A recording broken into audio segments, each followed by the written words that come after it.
blah, blah, blah, blah. Yeah. There you go. You're not the only one. We're both doing it. Okay. I'm Dana Foster, and you are watching the Women's Online Network, and I'm now joined with Helen Oro. Is I saying it right? Okay, of Helen Oro Designs. Thank you so much for joining us. We are here at the 2019 Indigenous Women's Gathering, where we just got off a panel discussion about Indigenous women in fashion and arts, and we touched on some pretty serious topics, but I believe that these topics are important for Indigenous women to have. And the first conversation was about women, Indigenous women with trauma, and overcoming it to be successful in our industries, our chosen industries, and yours being business and fashion. Can you speak a little bit more to that?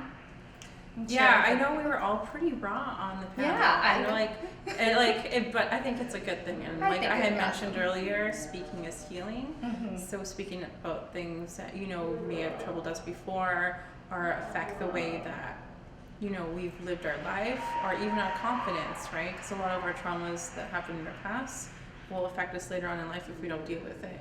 And I found public speaking, was a great way for me to talk about, where I come from, my past, choices I've made, and, how I kind of changed my life around for the better. Mm-hmm. But I'd done it all through being very raw, being honest, and speaking about it.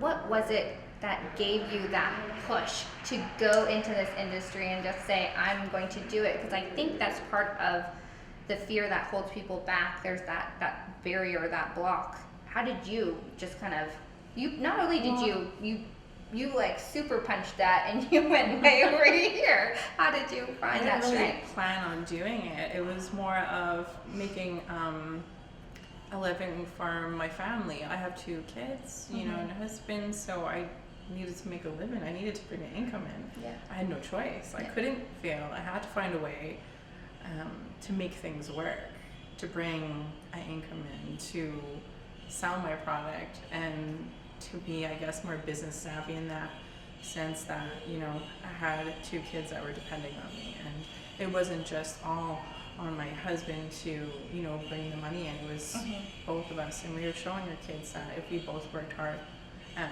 doing what we need to do, that, we're setting an example for them. So, what are the biggest lessons that you've learned being in business?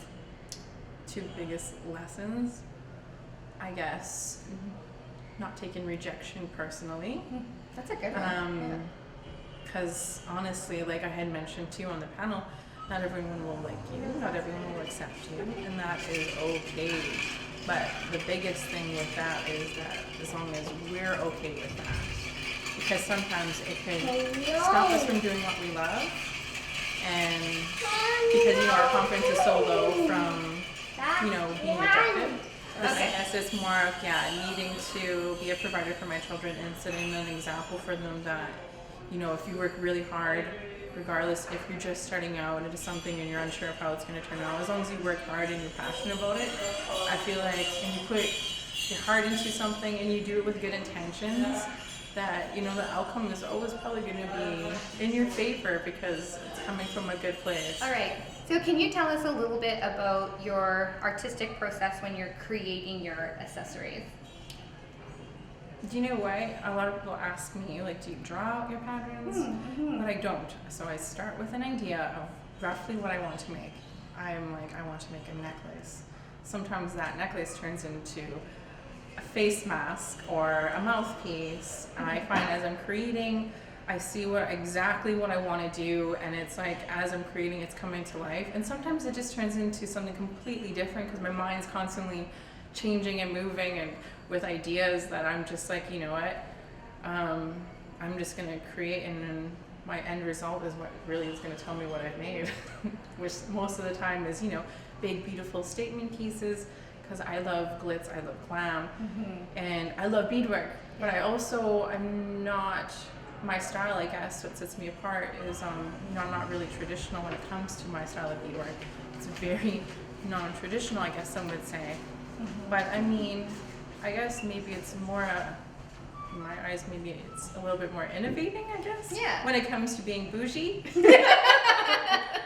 And I found, You're you know, bougie a nice little, you know, niche that, you know, hasn't really been tapped into when it comes to creating, you know, big, beautiful statement pieces and standing out like Lady Gaga, Yeah. but like with an Indigenous twist, Oh, right? I love that. So, I mean, that's kind of where my artistic, I guess, creativeness comes from, where I want to think outside the box. Yeah. Well, yeah, on the panel as well, we talked about, you know, some Indigenous designers and artists that have their work stolen or they're taken advantage of. How can Indigenous artists protect themselves and their work? Because you've said you're not that's not your intent. You want to teach rather than Yeah, I like with my whole goal is like I want to teach. I want others to create, and I want others to be. And don't get me wrong, I know the whole copyright thing and trademarking. Like I've been told by a lawyer, you know, I should trademark my name and then my business name, but also like, you know, do it separately because I've used my name in my business name. I mean, that's completely different from taking one of my pieces though and copyrighting it so no one else can design that. I have so much other like beaters that are just beginning that, you know, are really inspired by what I made and they do their own little version of it and then they'll tag me and, you know, I love it, honestly. Like the more people start beating like the more, you know, happier I feel about it. So for me, I know it can be from a business perspective of, you know, it can really bite me in the butt later. Like say if someone in Asia would just wanted to mass produce like what I've made.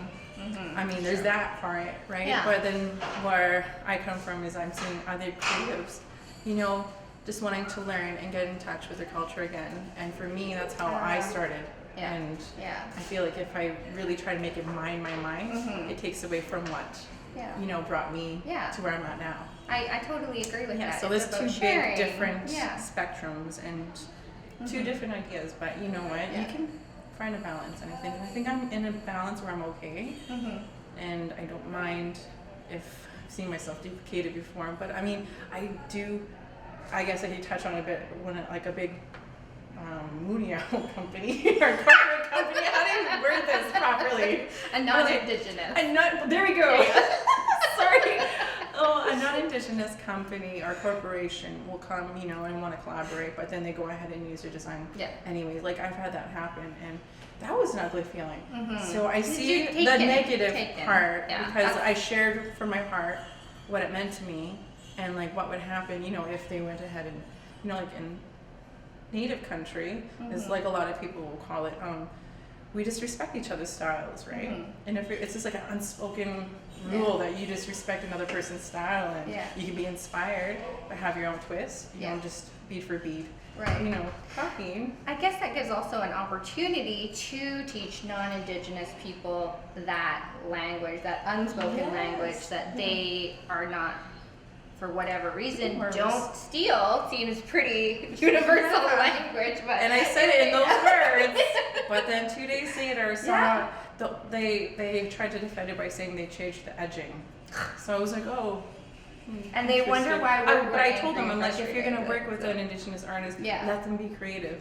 Don't be absolutely. like they can be inspired, but let them be creative. That's the whole reason you're working with them, is for the creative juices that are running through their DNA. It's like they need to understand that. There we go. Thank you so much for joining us. Now, if people want to see your beautiful work, where can they go? Well, I'm on all social media platforms, Instagram, Facebook, Twitter. Well, I'm like, there's so many social. Anyways, I'm on all of them. She's there. Google me. I do have a website, but it's being revamped. Actually, I'm doing like a whole revamp of my brand. It's just taking a lot longer. Baby steps. I'm growing it organically. You know. You're doing a collaboration with Devin. Yes. Is that so part we're of it? going to be launching and coming out with some, you know, beaded purses, like with her bags and my beadwork. So it's going to be, you know, Perfect my collaboration. style of beadwork is very bougie and out there and glitzy, and so we're gonna come together and make beautiful creation. Beautiful bougie babies. Yes, beautiful bougie creations of babies. Yeah. All right, you are watching the Women's Online Network. Well, thank you so much for joining us today. Thank you for having me. There you are. We are done. Token is in them. So there's a lot of different challenges and barriers that we have to like climb over and jump through hoops and